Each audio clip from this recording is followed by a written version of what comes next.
से Donald Trump ने ये कहा कि भाई डील हुई तो अच्छा है, वरना बैड थिंग्स होंगे, यानी कि बुरी परिस्थितियां बनेंगी। ये ऐसा लगता है डोनाल्ड ट्रंप का वही क्लासिक अंदाज है, एक तो प्रेशर बनाओ या फिर ये कहा जाए डील डोर ओपन रखो, और दोनों में से विन विन कंडीशन अमेरिका हर चीज हर परिस्थिति अपने साथ में लेने की कोशिश कर रहा है। लेकिन क्या ईरान इसके लिए तैयार है?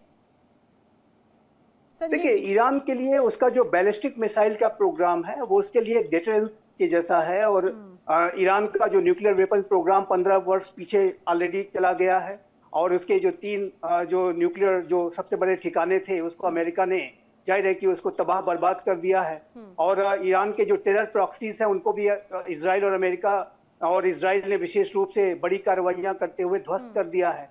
तो ईरान के लिए ये बेहद मुश्किल होगा कि ईरान अपने बैलिस्टिक मिसाइल प्रोग्राम पर कोई बड़ा कंसेशन दे।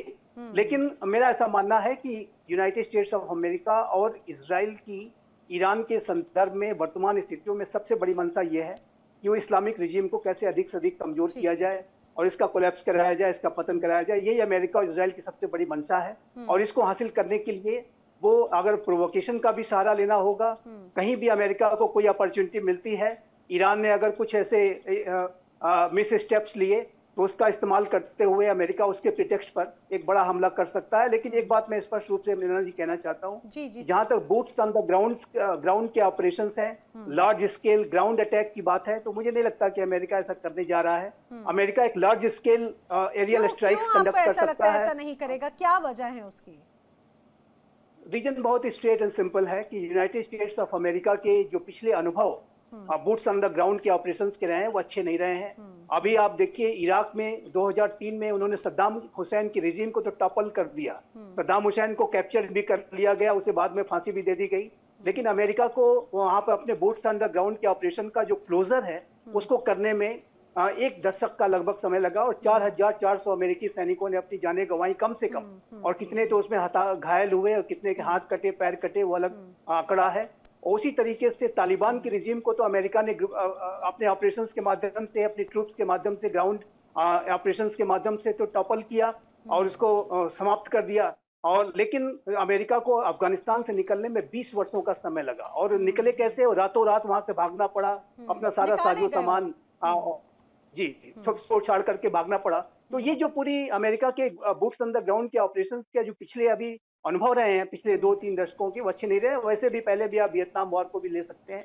तो ये मेरा ऐसा मानना है कि अमेरिका ने अपने पिछले गलतियों से लेसन्स लिए हैं, लेकिन अमेरिका के पास वो एरियल स्ट्राइक करने की जो बड़ी कैपेबिलिटीज मौजूद हैं, जिसके के माध्यम से वो ईरान को सिग्निफिकेंट डैमेज कर सकता है। लेकिन ये भी कितना दिलचस्प हो जाता है। देखिए अमेरिका, जी अच्छा आप अपनी बात पूरी कीजिए प्लीज। एक बात मैं और कहूंगा कि United states of America Iran के अंदर कोई बड़े स्पेशल मिलिट्री ऑपरेशन को, जिसमें कि किसी हाई वैल्यू टारगेट को हिट करने के लिए कर सकता है, जिसमें जाहिर है कि खामनाई टॉप मोस्ट टारगेट होंगे।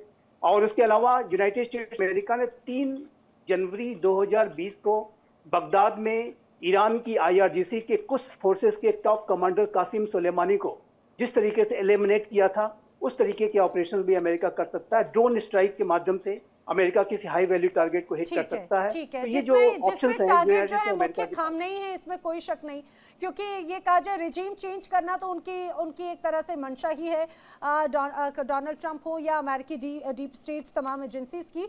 लेकिन बड़ी दिलचस्प बात यह है, दुनिया की सबसे बड़ी सुपर पावर अमेरिका खुद को कहता है, सबसे चाहे बात आर्थिक लिहाज से हो, सैनिक क्षमता के लिहाज से हो, हर रूप में अपने आप को सबसे मजबूत बताता है, लेकिन युद्ध के लिहाज से उसका ये कहा जाए इतिहास बहुत ही ज्यादा काला है। क्या यूकी देवना जी यही वजह है कि डोनाल्ड ट्रंप सीधे अटैक करने या सीधे जंग से बार बार बचते हैं, और यही वजह है कि भले ही ईरान की घेराबंदी कर ली गई हो लेकिन वो हमले करने में 10 बार फिलहाल सोचेंगे, इसीलिए बातचीत का जरिया या अपनी शर्तों में भी कटौती की गई, क्योंकि हर एक ये कहा जाए उनका जो सैनिक है उसकी कीमत बहुत महत्वपूर्ण है। ईरान में अगर कुछ होता है तो अमेरिका में जवाब देना होगा उन्हें। नैना जी, इसमें कोई शक नहीं है कि अमेरिका बूट्स ऑन ग्राउंड नहीं डालेगा। उनको अपने शहीद पिताजी, शहीद भाइयों का, शहीद बेटे का या शहीद पति का अमेरिकन फ्लैग में लिपट कर वापस आना अच्छा नहीं लगता। डेमोक्रेट्स को भी अच्छा नहीं लगता, रिपब्लिकन्स को भी अच्छा नहीं लगता। वोट कट जाते हैं अमेरिका में इस मुद्दे पर। दूसरी बात है, डोनाल्ड ट्रंप इसलिए भी फूक फूक के कदम रख रहे हैं। देखिए, दुनिया भर में 57 मुस्लिम देश हैं इनमें से ज्यादातर मुस्लिम देश जो हैं वो फिलहाल अमेरिका की जो उनके यहाँ पर जो एम्बेसी है या इन मुस्लिम देशों की जो एम्बेसी वॉशिंगटन में है, वहां से वो अमेरिका के विदेश विभाग पर दबाव डाल रहे हैं कि अमेरिका इस वक्त पश्चिम एशिया में और ज्यादा अशांति ना फैलाए। इन मुस्लिम देशों में ऐसा तो नहीं है कि आयतुल्लाह ख़ुमैनी बहुत ज्यादा पावरफुल हैं, मशहूर हैं, लेकिन इन मुस्लिम देशों में काफी बड़ी तादाद में हर जगह शिया भी हैं, कहीं 10%, कहीं 15%, कहीं ज्यादा। तो सारे मुस्लिम देशों, और ये जितने शिया हैं, भारत में भी शिया बड़ी तादाद में है, पाकिस्तान में तो 15% शिया हैं, ये सब आयतुल्लाह ख़ुमैनी को अपना धर्मगुरु मानते हैं। तो सब देशों में ही मुस्लिम देश दबाव डाल रहे हैं अमेरिका के ऊपर कि और ज्यादा खुराफाती हरकत ना करें। तीसरा फैक्टर जो है वो सबसे ज्यादा इंपॉर्टेंट है और अमेरिका के ऊपर सबसे बड़ा दबाव उसके अपने खुद के दोस्तों से आ रहा है। आज अगर वहां युद्ध छिड़ जाता है और स्ट्रेट ऑफ हॉर्मुज बंद होता, या स्ट्रेट ऑफ हॉर्मुज बंद भी ना हो, बस पर्शियन गल्फ में युद्ध छिड़ जाता है, तो दुनिया भर में कच्चे तेल की कीमत जो है वो $90 प्रति बैरल, $100 प्रति बैरल, उससे ऊपर भी जा सकती है। ऐसी हालत में अमेरिका के जो मित्र देश हैं जो कि इस कच्चे तेल का बड़ी तादाद में आयात करते हैं, चाहे वो साउथ कोरिया हो, फिलीपींस हो, जर्मनी हो, यूरोप के देश हो, कनाडा हो, ऑस्ट्रेलिया हो, ये सारे भयभीत हैं कि $110 अगर हो गया पर बैरल कच्चा तेल तो इनकी इकोनॉमी डगमगा जाएगी। तो ये सारे अमेरिका के मित्र देश इस वक्त डोनाल्ड ट्रंप के व्हाइट हाउस की सीढ़ियों में सिर रख के दुआ मांग रहे हैं डोनाल्ड ट्रंप से कि आप कृपया इस युद्ध को यहीं पर शांति पर ले आइए। तो ये सारे फैक्टर्स काम कर रहे हैं। लेकिन डोनाल्ड ट्रंप तो ऐसा लग रहा है कि अपनी बात को एक तरह से ईगो पे ले रखे हैं सिरोही जी, और यही वजह है कि बाय हुक और क्रुक उनको ऐसा लग रहा है कि मिड टर्म इलेक्शन के पहले कुछ अच्छा, या फिर जितना डेंट वो कर चुके हैं अपनी छवि को और अंदर खाने वो घिरे हुए हैं, कुछ तो चीजों को सुधार लिया जाए। अब ओमान में जो बैठक होने वाली है ईरान और यूएस के बीच में, आपको लग रहा है कि उसमें कुछ फ्रूटफुल कुछ डिस्कशन होगा या फ्रूटफुल कुछ फाइनली डिसीजन होगा? अदरवाइज डिप्लोमेसी या मिलिट्री ऑपरेशन क्या यहाँ पर आपको देखने को मिलता है? मैं ये कह रहा हूँ कि जैसे आपने कहा, डोनाल्ड ट्रंप साहब की पॉपुलैरिटी जो है अपने होम फ्रंट पर जो है बहुत गिरती जा रही है और मिड टर्म इलेक्शन आ रहे हैं, और जिस तरीके से वहां पे आइस के अगेंस्ट प्रोटेस्ट हुए हैं उससे भी उनकी पॉपुलैरिटी गिर गई है। अब वो कुछ ना कुछ दिखाना चाहते हैं कि भाई मैंने जो है, और उनके लिए सबसे बड़ी अचीवमेंट वो चाहते थे कि किसी तरह रशिया और यूक्रेन की लड़ाई बंद हो जाए तो उससे उनको क्रेडिट मिलेगा, लेकिन उसका भी बंद होने के अभी कोई चांसेस नहीं नजर आ रहे हैं। तो दूसरा वो ये चाहते हैं अगर ईरान के साथ एक डील हो जाती है, पीसफुल टॉक्स हो जाती है, जिसमें जो उनकी शर्तें है, जो कि उनकी ये है कि 0% एनरिचमेंट, वो मुझे लगता है ईरान उसके लिए मान जाएगा। दूसरा जो उनका ये है कि प्रॉक्सीज को हथियार देना या सपोर्ट करना बंद करो, वो भी मेरे को लगता है ईरान मान जाएगा। लेकिन जो न्यूक्लियर बैलिस्टिक मिसाइल है उस पर ईरान बिल्कुल नहीं मानेगा, क्योंकि वही उसकी ताकत है, और अगर उससे उसकी ताकत छीन लोगे तो फिर जो है ईरान को कोई नहीं पूछेगा, और उसको पता है कि अगर अपना अस्तित्व बचा के रखना है तो उसको अपना न्यूक्लियर प्रोग्राम जारी रखना पड़ेगा, और उनका जो न्यूक्लियर जो ये अपना मिसाइल आर्सेनल्स है उनको पूरा बरकरार रखना पड़ेगा। तो अगर बात अटक सकती है तो ये मिसाइल प्रोग्राम पे अटक सकती है। और डोनाल्ड ट्रंप साहब को भी पता है, जैसे पहले भी बताया गया है कि संजीव श्रीवास्तव साहब ने ही बताया है कि डोनाल्ड ट्रंप साहब को पता है कि आने वाले समय में अगर लड़ाई होती है, बूट ऑन द ग्राउंड अगर नहीं होगा, तो बूट ऑन द ग्राउंड के लिए उन्होंने पाकिस्तान को रखा हुआ, हो सकता है पाकिस्तान की आर्मी को इस्तेमाल किया जा सके। लेकिन जब तक वहां पे रजीम चेंज होगा, उसके लिए भी जो है कोई गारंटी नहीं कि रजीम चेंज होने से प्रॉब्लम सॉल्व हो जाएगी, क्योंकि जो अयतुल्लाह खमैनी के जो वो है IRGC है, वो पूरा का पूरा उनके यानी सिरोही जी, फिर तो ऐसा लग रहा है कि बाय हुक और क्रुक अल्टीमेटली भले ही ये सारी एक रस्म अदायगी नजर आती है और आने वाले वक्त में होगा वही जो जंग की बात है, क्योंकि खामनेई अपनी इन बातों पे नहीं मानने वाले हैं। डोनाल्ड ट्रंप क्या है, ये सिर्फ एक फॉर्मेलिटी है और ये बताने की कोशिश की जा रही है भाई हमने पीस टॉक भी करने की कोशिश की है, देख लो। मैं वही बता रहा हूँ नैना जी, अब अगर आप देखेंगे पोस्चरिंग के हिसाब से, जो मिलिट्री पोस्चरिंग है या फोर्स की पोस्चरिंग है जो पिछले साल की अब के साल में बहुत जमीन आसमान का फर्क है।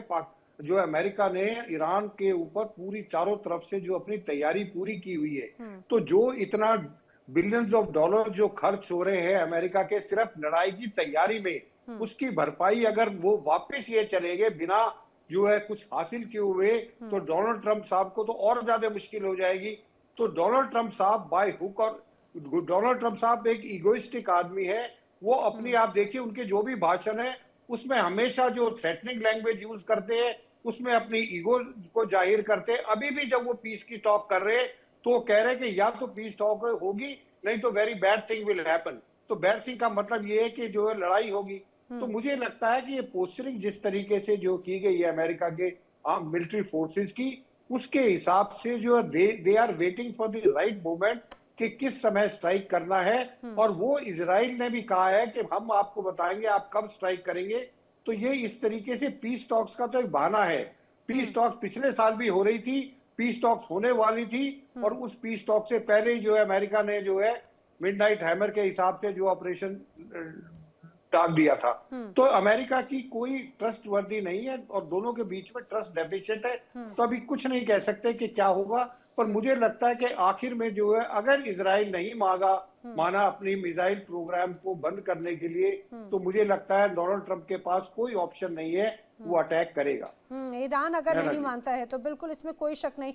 लेकिन जिस रूप में तमाम परिस्थितियां नजर आ रही हैं करुणा शंकर उपाध्याय जी, सबसे महत्वपूर्ण बात ईरान की अपनी शर्तें हैं, अमेरिका की अपनी शर्तें हैं, सबके अपने अपने तर्क हैं। लेकिन इस बीच जो चाइना की मौजूदगी, एक रिसर्च शिप का जिक्र यहाँ पर किया गया, उसकी मूवमेंट यहाँ पर देखी गई, वो इस भूमिका को और भी गंभीर बना रहा है क्या? चीन का जो रिसर्च शिप आया है उससे बहुत ज्यादा फर्क नहीं पड़ता। अच्छा। वो केवल जासूसी के हिसाब से आया है और मुझे लग रहा है कि जैसे युद्ध होगा वैसे ही वो वहां से खिसक लेगा। चीन खुलेआम अमेरिका के सामने ईरान की मदद नहीं करेगा, जो करेगा छिपे तौर पर ही करेगा। सैटेलाइट से भी कितनी मदद कर पाएगा अगर युद्ध होता है तो उस समय देखना होगा, क्योंकि इजराइल के खिलाफ नहीं तो फिर इस बीच चीन की भूमिका वहां पर क्या है? चीन का अगर शिप XYZ किसी भी परिस्थिति के लिए है तो उसकी क्या भूमिका है फिर? चीन का जो शिप आया हो केवल अमेरिकी युद्धपोतों की जासूसी करने के लिए आया है और ईरान को जानकारी देते रहने के लिए आया है। लेकिन अगर युद्ध शुरू होगा तो वह अपनी सुरक्षा के लिए स्वयं वहां से हट जाएगा और चीन नहीं चाहेगा कि वह दो की लड़ाई में स्वयं फंसे, क्योंकि चीन की सेनाओं के पास लड़ने का अनुभव नहीं है और चीन की सेना में यह आत्मविश्वास नहीं कि वह अमेरिका के सामने या किसी बड़ी सेना के सामने लड़ सकता है। इसलिए चीन की शिप से बहुत ज्यादा फर्क पड़ने वाला नहीं है। चीन ने जैसे इजराइल के साथ युद्ध के समय ईरान को सैटेलाइट सुविधाएं उपलब्ध कराई थी, जिसके कारण ईरान की मिसाइलें जो है निशाने पर गिरी थी। लेकिन वही काम क्या वह अमेरिका के साथ भी कर पाएगा? अगर अमेरिका के सामने अमेरिकी युद्धपोतों पर वह सटीक हमला करवाने की कोशिश करता है तो उसके बाद अमेरिका का जवाब क्या होगा, यह भी जो है एक चिंतन का विषय हो सकता है। दूसरी बात ये मानकर चलिए कि डोनाल्ड ट्रंप जो है किसी तरह से समय निकाल रहे हैं। अब इतना बड़ा साजो सामान लेकर आए हैं तो बिना युद्ध किए नहीं जाएंगे। ईरान का काफी कुछ डैमेज करने के बाद ही जाएंगे। सऊदी अरब से लेकर दूसरे खाड़ी देश अपनी सुरक्षा को लेकर डरे हुए हैं और विशेष करके जो उनके तेल के कुएं हैं और जो रिफाइनरीज हैं, कहीं ईरान उन पर हमला न करते, इसको लेकर वह ज्यादा चिंतित है। इसी कारण से जो है उन्होंने दबाव काफी बनाया है। लेकिन इस बीच आपने देखा होगा कि अमेरिका ने बहुत बड़े पैमाने पर जहां जहां उनके बेसेस है वहां एयर डिफेंस सिस्टम भी तैनात किए हैं। लगातार तैनाती बढ़ी रही है, उसमें कमी नहीं हो रही है। तो यह इस बात का द्योतक है कि अमेरिका इस बार कुंडली मारकर यहाँ बैठा है और तय करके आया है कि वह बिना युद्ध किए नहीं जाएगा। इजराइल का भी लगातार दबाव है, क्योंकि इजराइल को सबसे बड़ा खतरा ईरान की मिसाइलों से ही है। और अगर एक मिसाइल जहां जहां मिसाइलों का भंडारण है उन ठिकानों पर अगर अमेरिका हमला करने में इजराइल के साथ मिलकर कामयाब हो जाता है, ईरान को कुछ साल फिर पीछे धकेल देगा।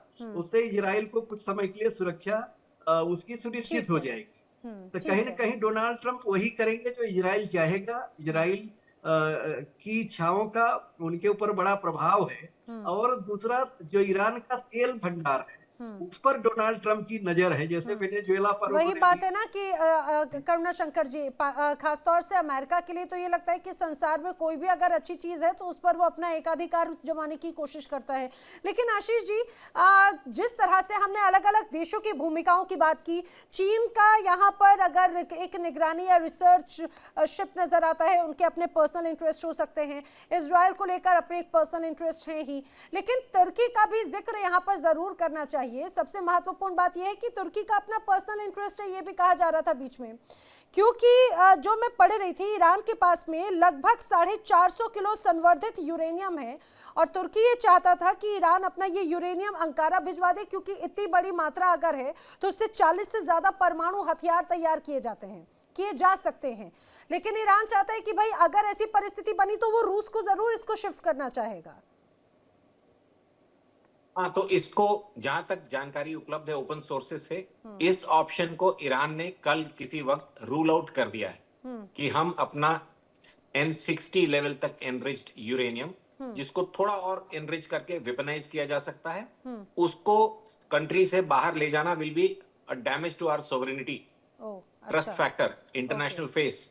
तो इसको उन्होंने कल रूल आउट कर दिया है और इसीलिए अमेरिका ने भी इस पर्टिकुलर मामले पे अभी शायद विंडो खुली रखी है। वो कह रहे हैं कि हम इसको डी एनरिच करके और पीसफुल पर्पसेस के लिए ही यूज करेंगे। ये गारंटी देने को वो शायद कल शाम तक, जैसा कि इनपुट्स आ रही हैं, तैयार हो गए हैं। और ये भी कि उन्होंने ये हवाला दिया है कि as a state policy Iran की जो लीडरशिप है, उनके एक सीनियर ऑफिशियल ने बताया है, as a state policy Iran ये मान के चलता है कि परमाणु हथियार उनको नहीं बनाने चाहिए। इसी वजह से इजराइल ये इंसिस्ट कर रहा है कि नो न्यूक्लियर वेपन तो एक पार्ट है, नो बैलिस्टिक मिसाइल प्रोग्राम।